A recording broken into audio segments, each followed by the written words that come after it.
face may look different, and pretend that they're not American. But the first comment is, of course, we are American, period. And no matter what happens, we are going to make sure that everybody understands they are American, no matter what they look like, no matter who they worship, no matter who they love. And have people question this type of terrorism and question what it is only adds more fuel to the pain that's already, to the pain that's already there.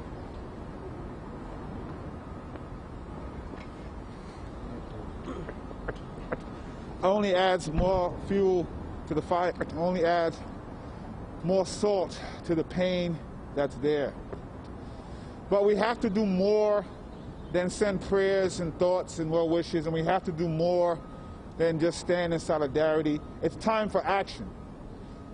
And that action must undo so much of the damage that was allowed to be pervasive in the past 4 years. We know and we want to make sure that people who do this are held accountable for the pain that they're causing, the pain of the people's families who lost those lives, but the pain of the people who are experiencing anti-Asian violence every single day. It's up tenfold in New York City. There is pain and trauma that's associated with that as well, and we can't ignore it. Last year, there was an anti-hate initiative that was, the funding was cut. The funding was taken away.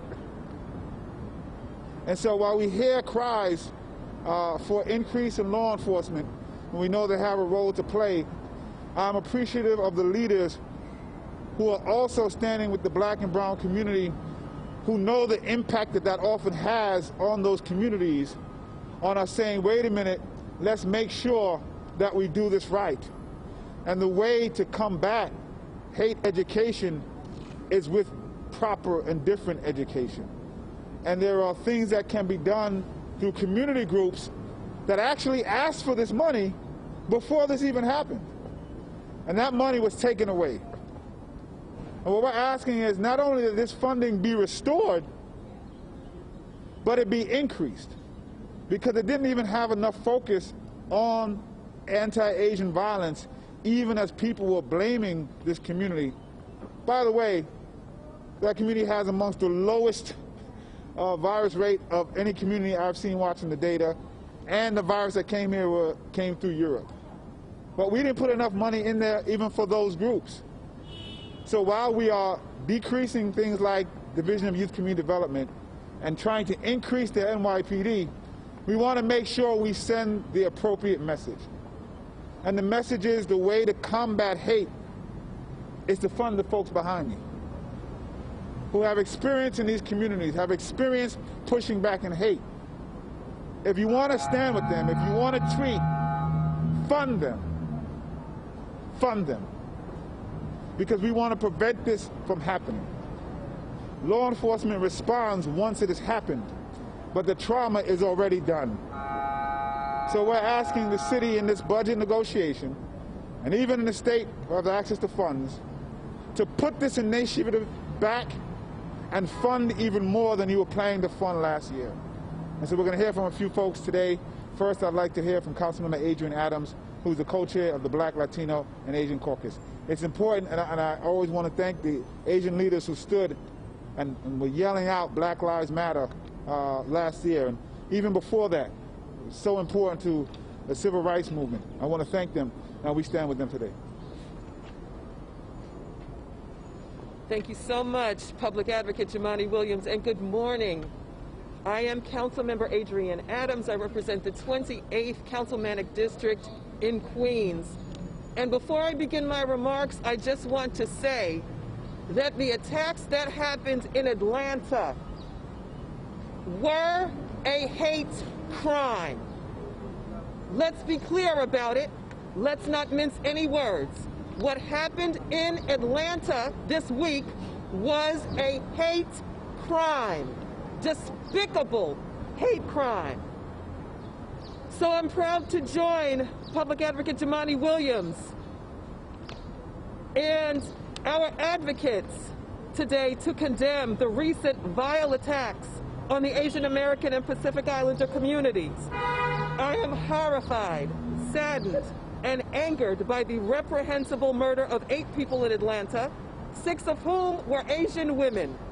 The shootings were just the latest in the really scary rise in the anti-Asian hate and violence we've seen around the country and in our city that we must address and put an end to immediately. And this starts with leadership. As the public advocate said, we are looking for a restoration and increase in funding in an area where funding was completely eviscerated. We need the funding back.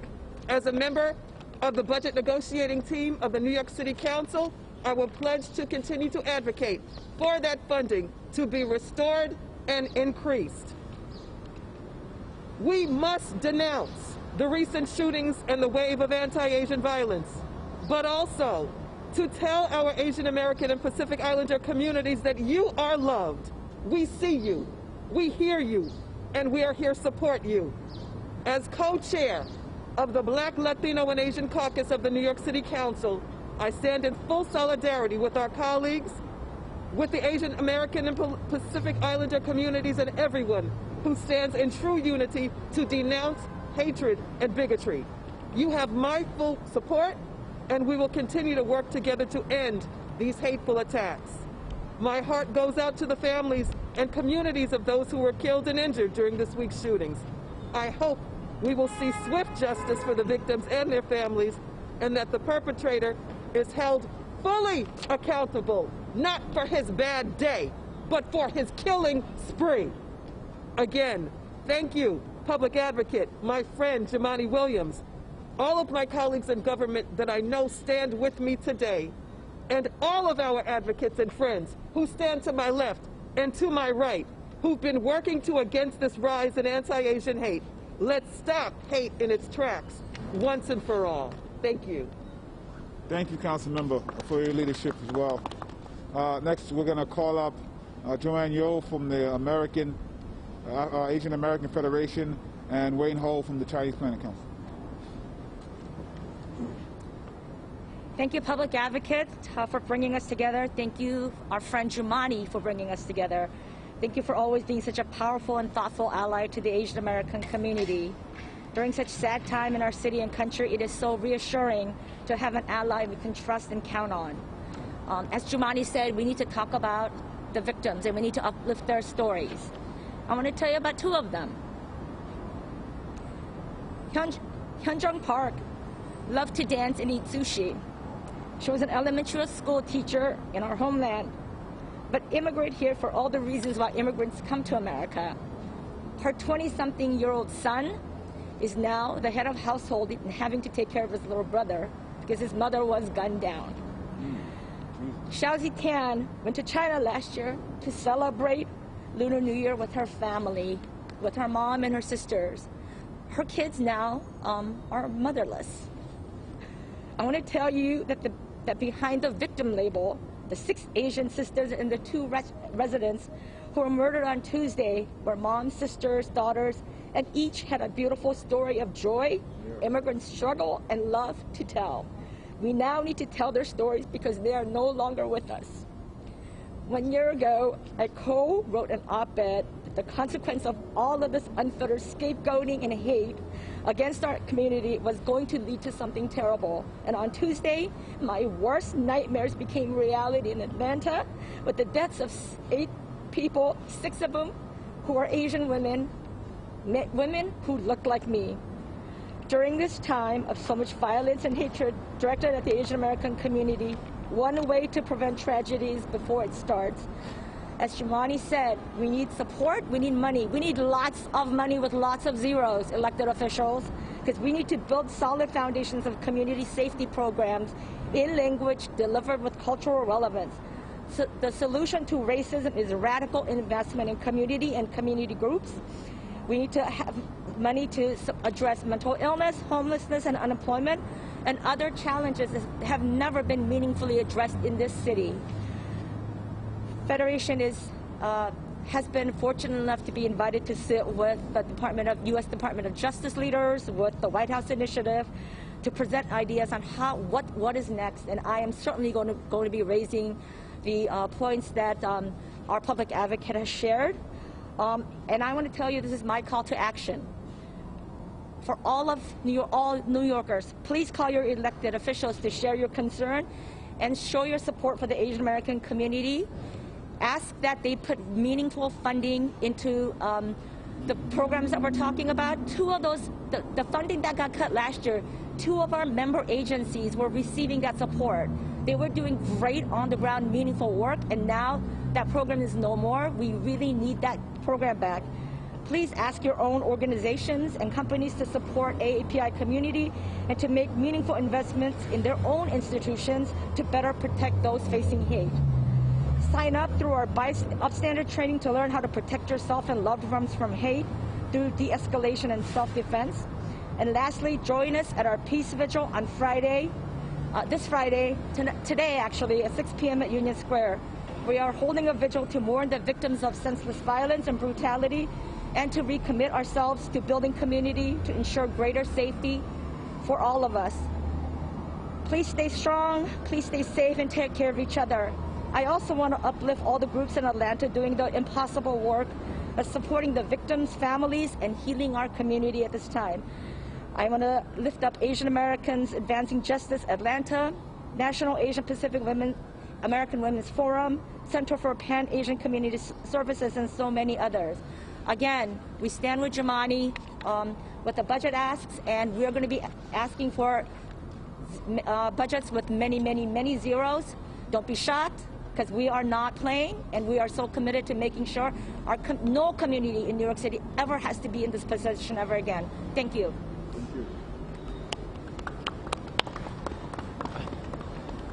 My name is Wayne Ho, and I'm the president and CEO of the Chinese American Planning Council, and CPC is the nation's largest Asian American social services nonprofit. I want to thank Public Advocate Jumani Williams, Council Member Adrian Adams, and all the allies who are here today to stand together, not just Asian Americans, but Black, Brown, and other siblings together to say that there should not be hate in New York City and in the United States, that we denounce and condemn any hate crimes and violence against the Asian American community. Throughout the pandemic, for over 1 year, CPC had been providing essential services. So when New Yorkers were told to stay home, my staff were out in the field making sure that people were fed, people were housed, that they were getting the services that they need to have relief and recovery from the pandemic.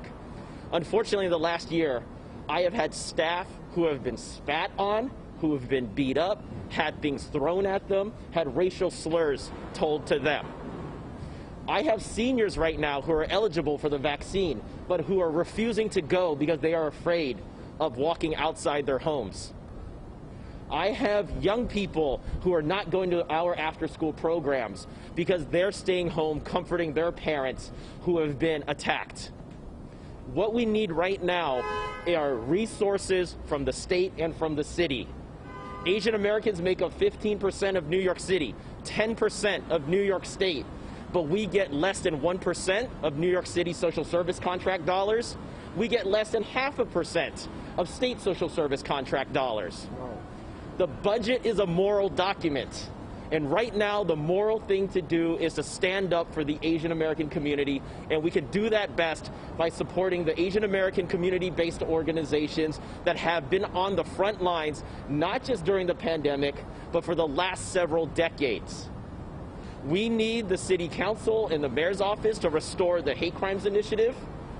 We need to make sure that all the Asian American organizations that have asked for discretionary funding and member items and borough delegation money to get that funding. We also need to remember that we need positive solutions. We need to invest in communities. We do not need to invest in over-policing. The NYPD is getting an enhancement of $196 million in the mayor's executive budget. Imagine what $196 million could do if it went to Asian American nonprofits that speak the language, know the cultures of their community members. We need restorative justice. We need mental health services. We need to address housing. We need more jobs. We need violence interrupters. We need upstander trainings. We need escorts to make sure people can get safely from their homes to vaccine sites. That's what we need to do right now. At the state level, the first time the words Asian American were ever in the state budget, which is a few thousand pages long, the first time the words Asian American was ever in that budget was 4 years ago when CPC got a line item. That is unacceptable that the nation's fastest growing, the state and the city's fastest growing population does not get a fair share of resources. We cannot balance the budget on the backs of the most vulnerable. What we need to do is promote budget equity, and that means getting resources to the organizations right now that know and how to support our community members. Let's all stand together as one city to denounce hate and to make sure that we have safety for all and dignity for everyone where you live, work, play, sleep, eat, and worship. Thank you very much. Thank you, everyone. We do have a few speakers left. We know it's cold, so we're going to ask folks to just think about that while they're speaking, please. Next up, we have Deepika from the Arab American Family Support Center and Vanessa Wong from Chinese American Children and Families.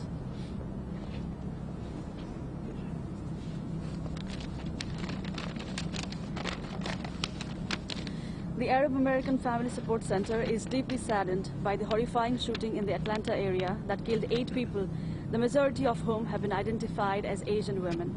We extend our deepest condolences to the families impacted, and we join the collective outcry for an end to such acts of hate. This latest tragedy follows a troubling increase in violent incidents targeting the Asian American community since the start of the COVID-19 pandemic. Asian American communities in New York and across the country, already grappling with discrimination, racism, and xenophobia, have also been met with hateful rhetoric and false narratives that can only intensify this pain. According to the New York City Commission on Human Rights, 205 incidents of Asian American discrimination in New York were recorded in 2020 alone, which is a nearly 600% increase from the previous year. And this does not include the unreported incidents that were unreported because of fear and uncertainty.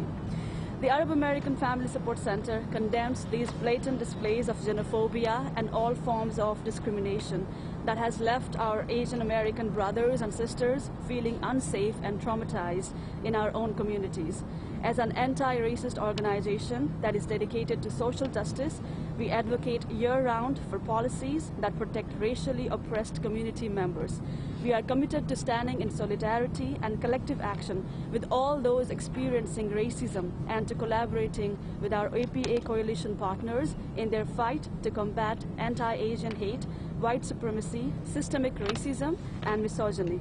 It is time to build a system of racial justice and equity that serves us all. Thank you. Thank you so much, Public Advocate Jamani Williams. My name is Vanessa Liang. I'm co-executive director of the Coalition for Asian American Children and Families. CACF, the nation's only Pan-Asian children's policy advocacy organization. We believe that the fight against racism needs to be a fight that we do together, and that we can be strong advocates for the Asian American communities and loudly say Black Lives Matter. Because the hard work of anti-racism has to be done together to address head-on our country's racist past and dismantle the oppressive systems that have been built. We all denounce the hate and violence we've been seeing, but we as a city have to do so much more in both the short term and the long term. We need to make sure our communities are heard, safe and respected, and supported by the culturally competent, language-accessible, community-based organizations in their neighborhoods. But the long-term work is the real threat of white supremacy thinking. CACF is committed to the long, hard work of solidarity, coalition building, and systems change, which goes to the roots of what we are seeing today. Imagine a city where our children and families feel safe, heard, and taken care of, where a pandemic is not yet another threat to those most marginalized and already struggling. That is a world without hate, without fear, and that's the one that we must all try to build. We know that racism is a public health crisis, and Asian American children and families cannot lead safe and healthy lives unless we tackle the real issues we face of poverty, overcrowded housing, and we build a health system that makes the effort to reach us and not render us invisible. And we see racism fed with the lack of culturally responsive education and ethnic studies in our schools. When our kids are not given the tools to understand themselves, to connect and empathize with others and to understand our shared collective story, we are not preparing our young people to live in this world. As Asian Americans, we've learned that our acceptance as American is conditional. We saw when our highest office scapegoated us for a global pandemic and a failed response. But we've seen it throughout history. We've seen how the model minority myth erases our struggles and our pains, as well as create a wedge for white supremacy to spread. So CACF stands ready to work to start dismantling the systems that have caused so much trauma in all of our communities. And this is our call to action, and we are so grateful for our partners in this fight. Thank you. Thank you. I'm going to call up the last few speakers. Ali Kaba from Muslim Community Network, Stephanie Wu from Hunger Free America, Reem Ramadan from Anti-Violence Project, and Biju Kashi from South Asian Bar Association. And if Sophie Elman Golan is here from J. Fred as well.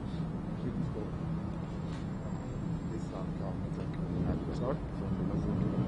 Yeah. Okay. My name is Ali. I am from the Muslim Community Network. Can you guys hear me? My name is Ali. I am from the Muslim Community Network. I just have a statement from MCN, and also I want to thank Guinean Women for hosting this. This is very important. MCN is really saddened about what happened in Atlanta, in Georgia. We find it very disturbing and appalling. And since the start of this pandemic, our Asian American brother and sister has experienced an increase in hate crime and target attack, and this must stop. And we are standing in solidarity along our Asian American brother and sister. We condemn all acts of hatred and lend a listening ear to the Asian community during this painful time. The Muslim community is no stranger to hate. We have been a victim of the hate since 9/11. One of our popular programs in the past has been our self-defense workshop for the Muslim women who came to us in the highest numbers to find ways to help protect themselves against assault. MCN has been working with our interfaith partner for years to help deepen the understanding of the Muslim American. Our diversity work in school is one of our most impactful to help combat hate and bullying in school. MCN was grateful to receive funding for the hate crime prevention initiative that the City Council funded last year. And with that funding, MCN was able to launch a hate crime survey where we collected nearly 200 surveys from the individuals and youth throughout New York City. What we learned is that this is a world before coronavirus, is that the hate is still prevalent even in a city as diverse and multicultural as New York City. We developed a network with Masjid throughout New York City where we disseminate information about the city hate crime reporting system, and through this work we were able to gain the trust of the community to report the hate crime. We collected 200 surveys, and we found that the young children and women are the most at risk of being a victim of hate crime, verbal abuse and damage to business, and a personal item like cars, which don't always constitute as a hate crime, is very prevalent. We were very saddened that the City Council did not renew the funding in this area because our work remained incomplete. There still continue to be fallout for the priorities of polarizing politics of the last federal administration. We need more programs similar to Breaking Bread to help the community together so that they can understand and foster solidarity with each other. The MCN has pivoted our work toward advocacy, such as to push for the resolution of 1257, which brings religious diversity training to New York City. We are continuing to remain in solidarity our Asian and Sikh and Jewish and all minority community to combat white supremacy and hate throughout our city. Thank you. Thank you. Stephanie? I was just going to ask, I know it's cold, I want to make sure everybody has the opportunity if we can paraphrase some of it. Thank you. It'd be helpful. Thank you. So super brief. My name is Stephanie Wu Winter. I'm with Hunger Free America. I'm the Director of Strategic Volunteer Initiatives with Hunger Free America. We are a nonprofit focused on eradicating domestic hunger through advocacy, policy, and direct services. And the direct services is what I want to talk to you about specifically today in terms of reaching our communities and why we're supporting Jumani's ask and why we're calling out on our government officials to really fund programs like this. We, as an agency, want to meet folks where they are at. As an organization, we are super diverse. We speak multiple languages to reach communities, and that's been really tough, not only for personal concerns in our staff, but because of the concerns of the population that we serve, who've been afraid through this pandemic, not only for health concerns, but because of racism and acts that have prevented them from coming out into the communities. We just feel that as an organization, we need to be stronger, support each other. We are allies, and it is enough in this community, enough in this country, enough in this city. We stand with all across the country in solidarity to lift up these words and the words of my fellow colleagues here and advocates. And I thank Advocate Jumani Williams for your words and your support in our community. We stand in solidarity with you and all. Thanks. Reem? Reem Ramadan, followed by Biju, from South Asian. Good morning or afternoon, everyone. Salam alaikum. My name is Reem Ramadan from the New York City Anti-Violence Project. I'm the lead organizer. Thank you for having me, and thank you to everyone behind me who's showing up on such a cold day to advocate for your communities. The New York City Anti-Violence Project, we aim to end all forms of violence through organizing and education and supporting survivors through counseling and advocacy within the LGBTQ and HIV-affected communities. AVP was founded in 1980 as a 24-hour hotline to respond to incidents of violence because the NYPD has never kept us safe, and so we did. And now, 41 years later, we are the largest anti-LGBTQ violence organization in the country, and we are still here responding to hate violence incidents. AVP was one of the founding organizations of the Hate Violence Prevention Initiative, along with 8 other organizations. The initiative was to fund these organizations that are on the ground, that are culturally competent, that offer services to historically criminalized communities. And the time that we needed the services the most, the city decided to cut the funding. In the middle of a global pandemic that skyrocketed our community's exposure to violence, especially the Asian American and immigrant communities. And the answer to hate violence is not heightened security. That does nothing but increase policing and surveil our communities. We need the city to find ways to not only respond to violence when it happens, but to make sure that it doesn't happen again. To get to the root of it and to work towards prevention.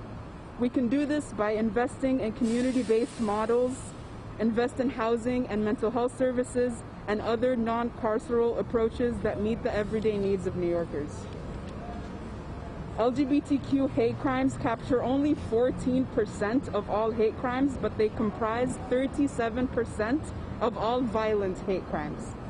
Our community leads in violent hate crimes against all other bias categories, and AVP offers the tools and services that our community needs through the hotline where we offer counseling, legal support, and hold regular bystander intervention trainings. The amount of LGBTQ folks that call our hotline to report violence exceeds the number of calls of hate crimes reported to the NYPD. This is why we're here today, to ask the city to restore funding to the Hate Violence Prevention Initiative that was cut in FY21 budget to include Asian-led organizations doing anti-violence work, because we believe that the only lasting solution to end hate violence can be shaped by communities most impacted and by relying on our communities, on us, to come together, to organize across identities, and to address the underlying forms of oppression that fuel fear and hate. Thank you to Public Advocate Jumani Williams for standing with us today to put pressure on the city to offer the resources we need to keep our people safe. Thank you again for having me. Thank you.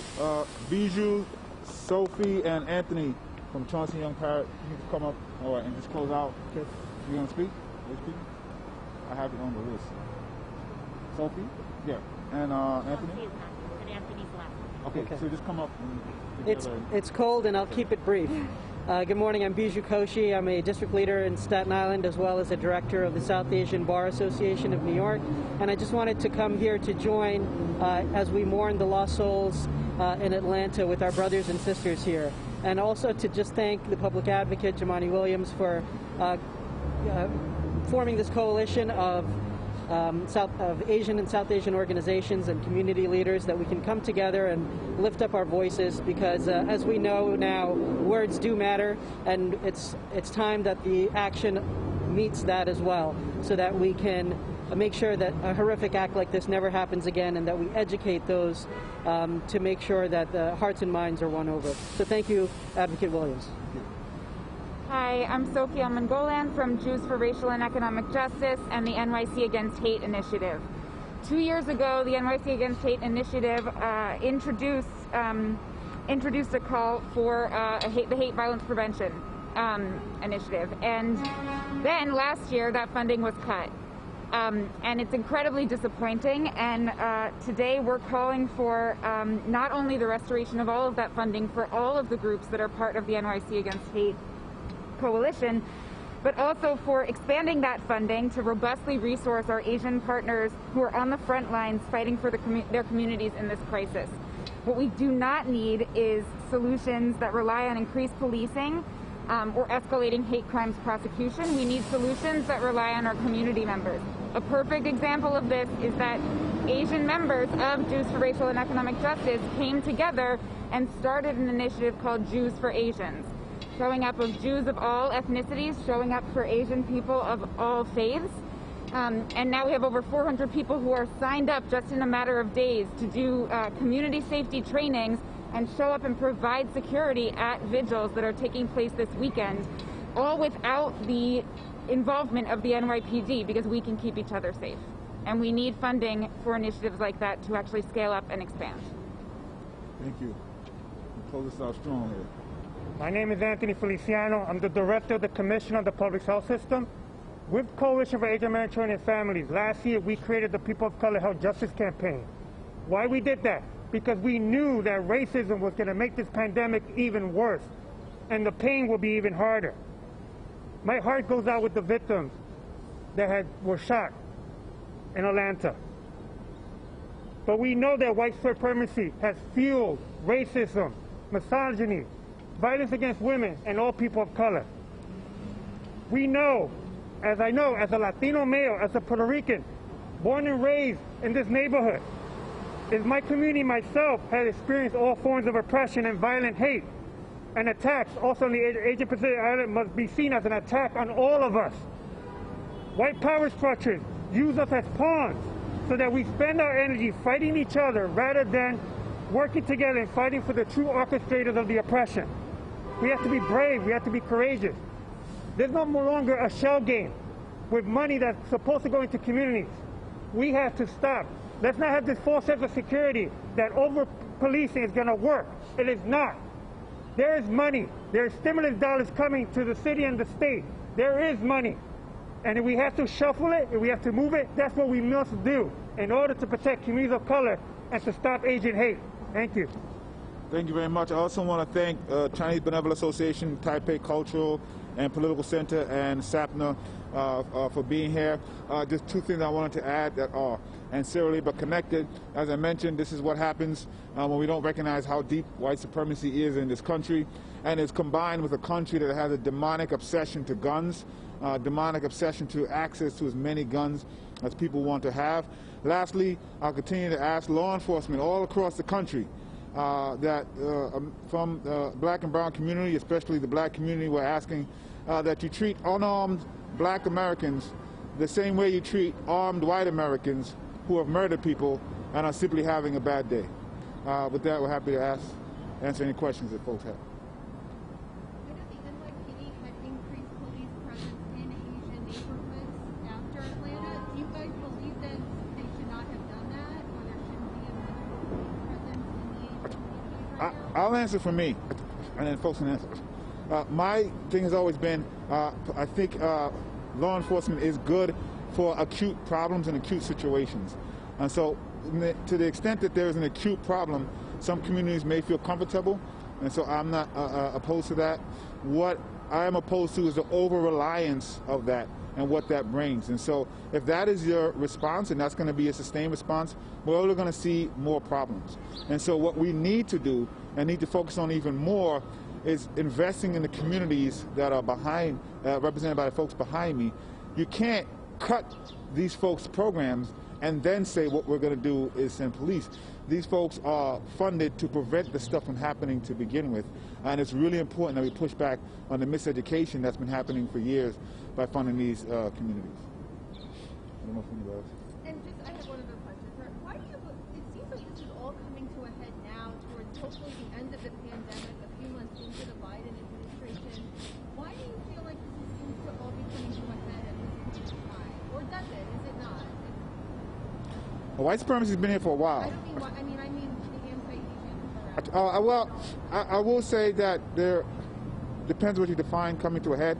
The mass murder is terrible, but these communities have been dealing with a rise of hate crimes long before that, and there's trauma associated with that that maybe wasn't being covered by the media. But we do see the tentacles of white supremacy, those who are still espousing these wild ideas and conspiracy theories that are pushing. And just, I think it was yesterday or the day before, the intelligence departments were saying that these kinds of crimes may actually increase because people feel more emboldened still.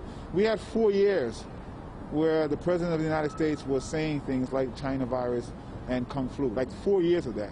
And there are people who were supporting him. Those people are still in high places. Those people are still pushing this narrative.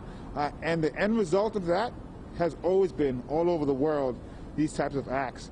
And what we try to do is stop it before it happens. But there are many in this country who continue to want to try to encourage it. And the way we think to push back on that is funding groups like these so they have the resources that are needed. Anybody? Okay. Anybody? Thank you all so much. Appreciate it.